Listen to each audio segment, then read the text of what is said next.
Hello, hello, hello. I am Mama T with Positive Mind Frame. Clock in with me while I get your mind sane. First, I would like to apologize to you. Life has been lifing and I have not been on my video duties. So I, again, want to apologize to you.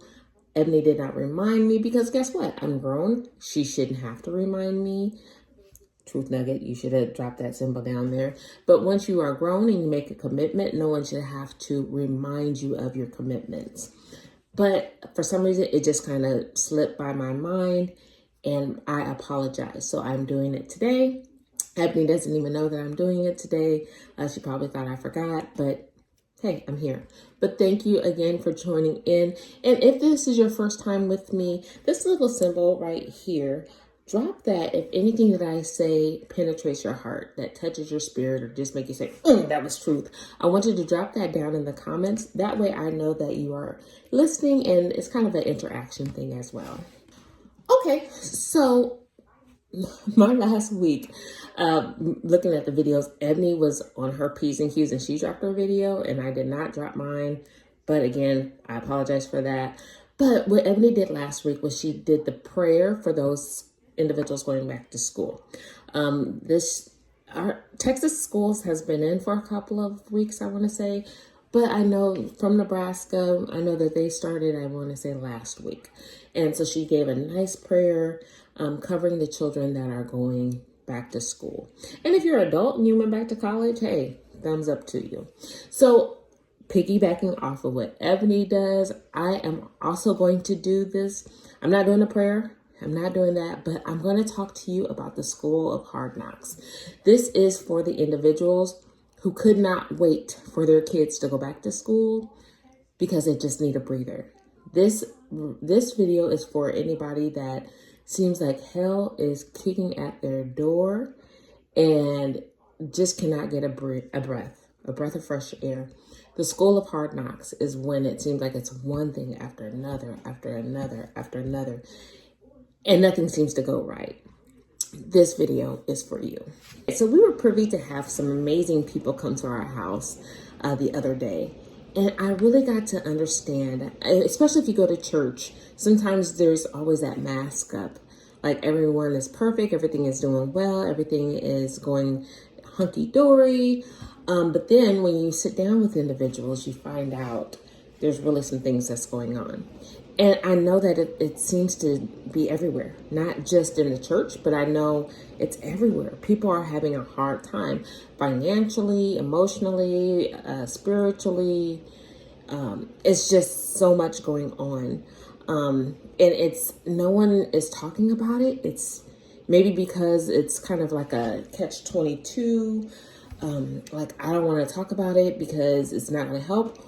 Or you could try to talk to somebody about it and you do not feel like they really understand what you are saying because your situation is so bad. For example, when you hear the words, life be lifin', do you think positively or do you think negatively? And unfortunately, that's sad because when I hear it, I automatically think negative, life be lifin'. Although the person doesn't have to give you any details, you automatically know something negative is happening in their life that they prefer not to happen. So I'll be the very first one to say there is a financial opportunity, it can seem like things just pile up on you. Everybody wants money, and it's rightfully so. Like when the light bill comes, they're entitled to their money. If not, you're not going to have lights. But I recall the opportunities that came to us as a child. I remember my mom and I and my brother, we had just transitioned here from from California, San Bernardino, California. And we were in this house that my grandparents owned and they still charged her rent. And we didn't have a stove. I don't know. We didn't have a refrigerator. We had a cooler that we kept things in, but she wasn't getting any assistance. Again, she just moved here from California, so she wasn't getting any assistance. I don't even think she was working at the time, but she wasn't getting assistance. And that's a whole nother story of why she wasn't. Somebody was claiming her kids getting assistance. So that's neither here nor there. But Yeah, and I just remember we were eating popcorn and we didn't have a stove. We didn't have a microwave. All we had was one of those portable burners, so to speak. We only had that. And I remember we ate popcorn maybe for a couple of weeks. And we would go outside and play and come in, and my mom would have popcorn for it. That was breakfast, lunch, and dinner because it's stretched. And I never seen my mom break down. I did not see her break down. Not saying that she didn't, but I never witnessed that. She would make the best popcorn, and sometimes we'll make silly faces with the popcorn, whatever it was, but it was something that it built character. It was an opportunity to build character.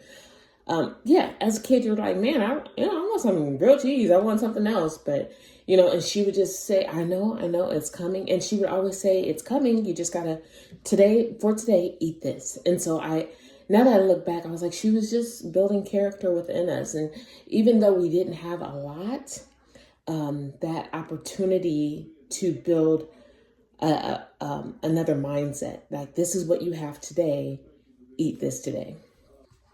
And another opportunity that built character, and I think this is probably the best building of character for me, is that in my teen years, again, my mom, she was a single mom, but her gas bill got extremely high. I'm not even sure what was high then, maybe $300. I don't know what, but now I think about it, I'm kind of aging myself. But yeah, so we didn't have water. I remember for about 5-6 months. I remember. And then we used to live across the street from a car wash. And she went and she purchased a huge 30-gallon trash can. And sometimes I was responsible, my mom was responsible, or my brother was responsible for going to that car wash and just putting water in that trash can and toting it right back across the street just for us to be able to flush the toilet. But I think that built character in us. Although, I think about it now, and I didn't want my children to experience that. It taught me how to live. It taught me how to transcend just turning on a water faucet. Like sometimes you got to get to the nitty gritty and do something different. You got to, because you're in a different situation, you got to do a different type of thing.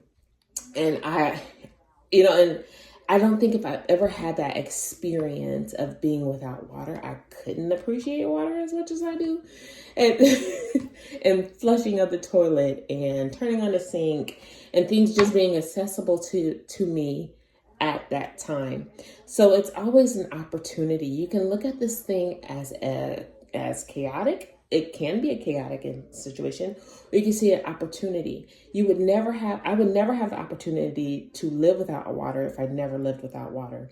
I would never have the opportunity to live on popcorn if I didn't live on popcorn. And I get it. When you have kids, you have to make different sacrifices. You have to do different things, but it's also giving character.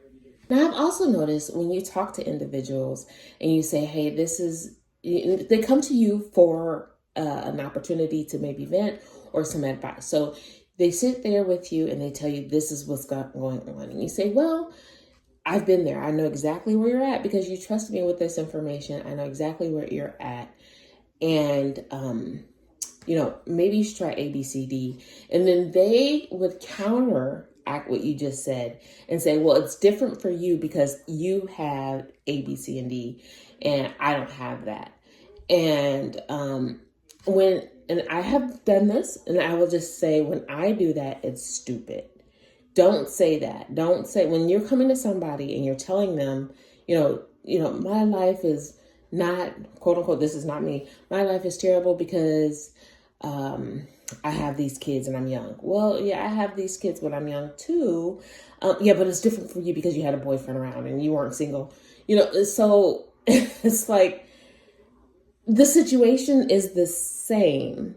And just because you deemed something better, my husband has always been there, absolutely. But just because you deemed it better doesn't mean that it was a better situation.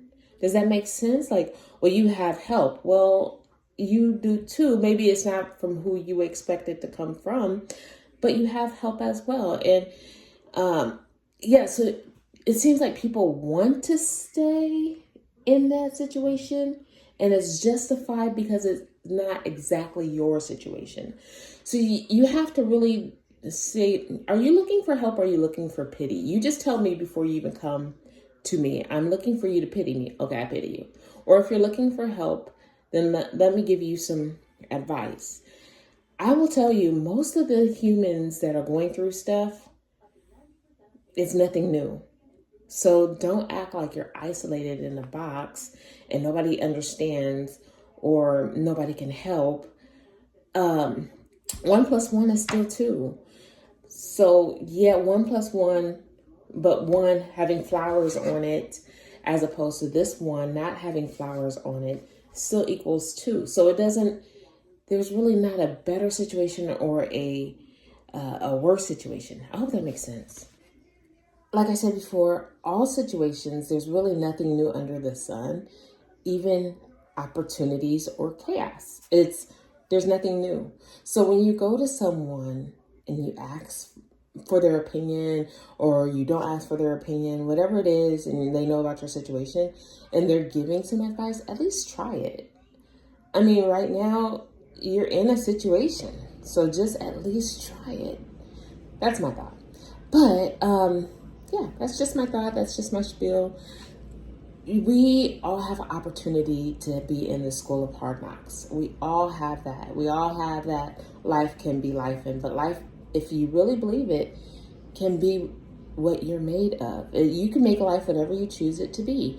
You can take this situation, this terrible situation, and you can make the most out of it and learn some new skills in this thing that you would not have learned skills before. I would never know how to be without water if I wasn't without water for so many months as a teenager, and I was a mother too. When my mom was doing that, I was a 14-year-old mom, and Ebony didn't know anything about peeing on top of pee because the water's off. But now I know if that was to ever occur, we can do this.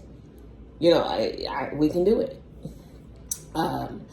So it's building character, and then it makes you look at yourself like, how do I not get in this situation again because I don't like it? As my spiritual father would say, if you're catching hell, don't hold it. And if you're going through hell, don't stop there. Keep walking. There is light at the end of the tunnel. You just have to believe it. And it blows my mind, the individuals that commit suicide. And I'm saying this because I have lived it. My mother was a victim of it. I have thought about it. I've had children that, were close to the edge. So, but it blows my mind. Like, you are making a decision in a situation that you deem as chaotic, when in all actuality, if you just change your perspective on it. When I hear people say, I've tried everything, really? Really? Because honestly, I can give you a victory story. I will just give you a little victory story and then I'm gonna get out of here. So my children were placed in CPS, I want to say, I don't know how many years ago. And my husband, he's just brilliant. He is brilliant. He's like, we're not signing anything. We're not doing anything. A, B, C, and D. And I said, okay, great. But I felt like there's a way we can get out of this. I really did. I felt like we can get out of this. Somehow, I don't know why I felt like this, but I felt like it. And so I just kept reading they give you these papers of the allegations and A, B, C, and D. They give you all of this. And so I just kept reading it. And it was a chaotic experience for me. It was chaotic. It was a chaotic situation. And so I just kept reading it. Every day I would wake up and I would just read it. The same thing over and over. And I would say, okay, there has to be something here. Opportunity. There has to be something here. There has to be something here. And so I would read it day and night. It seemed like I was obsessed with it. It would say the same thing. As a matter of fact, I knew it frontwards and backwards. You're like, okay, so I'm reading it, and then one day I said, so this is the limitation. When I'm reading this paper, it came to me, I want to say, God, maybe this is the limitation. This is what you can do and what you can't do. Or, excuse me, it just tells me all the things I can't do. That was the limitation, all the things I can't do. But in order for me to see an opportunity, I had to transcend. I had to think above, what can I do? So this paper is telling me all the things that I can't do. But it's not telling me that what I can do. And if I just looked at this paper, this limitation, the chaos, I would have never seen the opportunity. And so, because I knew this thing, because I studied this 8x11 paper, which I would consider the enemy, because I studied the enemy. And if you ever read The Art of War, you know what I'm talking about. I studied this enemy. And what I did know is it never told me the things I can do. And the only reason why it could tell me what I can't do is because of the previous cases. Well, unfortunately, you got me. I'm a researcher. I'm a studier. I will learn it to conquer it, unfortunately. And so when I found out what I can do, because it's not in this 8x11 paper telling me what I can't do, I did it. And because of that, we got out of this whole situation. And it made them change laws. And one day we'll have to sit down and have some coffee about this. But it made them change the entire CPS system. Because all it takes is somebody to think. All it takes is somebody to look at an opportunity and not look at the chaos. So I say all that to say that it's all about your perspective. You are learning something in this chaotic situation. I promise you, you're learning something. And every tear that you are crying, it's building up some strength. It's building up intestinal fortitude, as my spiritual father would say. It's building you up. So, but there's going to be a day you're not crying anymore. And that's when you'll get up and say, forget this. I'm not staying here. Just don't die in the process. Don't spiritually kill yourself in the process. Don't mentally kill yourself. And please, my God, don't physically kill yourself. You just have to transcend. You have to look at this as an opportunity. I promise you'll win. And with all that, I want to say that I'm closing out. But if anything that I said penetrates your heart, remember this symbol in the comments. Make it happen. You are loved, you are valued, and you are enough. I'll talk to you later.